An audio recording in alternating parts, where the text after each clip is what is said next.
I am the self-help hacker. Here's the thing, it's pretty simple. When you really think about it, shouldn't everyone refuse to hate anyone? That's how I feel. I mean, I can't tell other people what to do, but I would say the best obvious policy is to not hate anyone.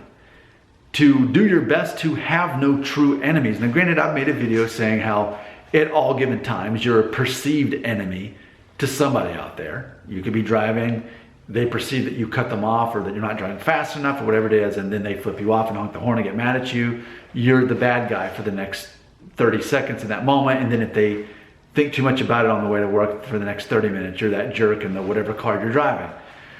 But in reality, as far as having a true enemy that you hate, I can't relate to that. But I feel like a lot of people do have people that they hate.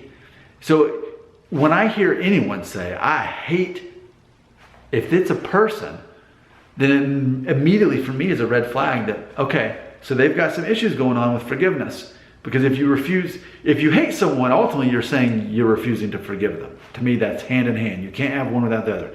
If you hate someone, by default, you haven't forgiven them. You're refusing to forgive them. And by doing so, you continue to give them unspoken emotional power over your psyche, is what you're doing.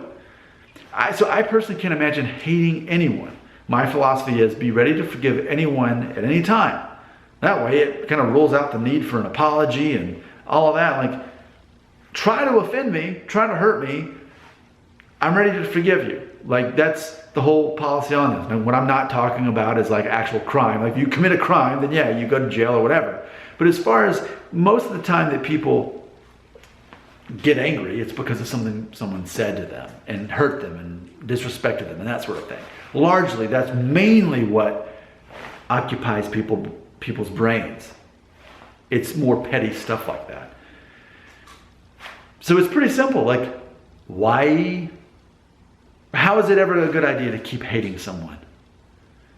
Because as long as you're hating someone, you're not forgiving someone. And as long as you're not forgiving someone, you are going to have part of you, what would otherwise be a positive presence, it's toxic. And every time you think about them, all this negative energy and hormones are running through you as you think about them, secretly or even openly hoping something bad happens to them.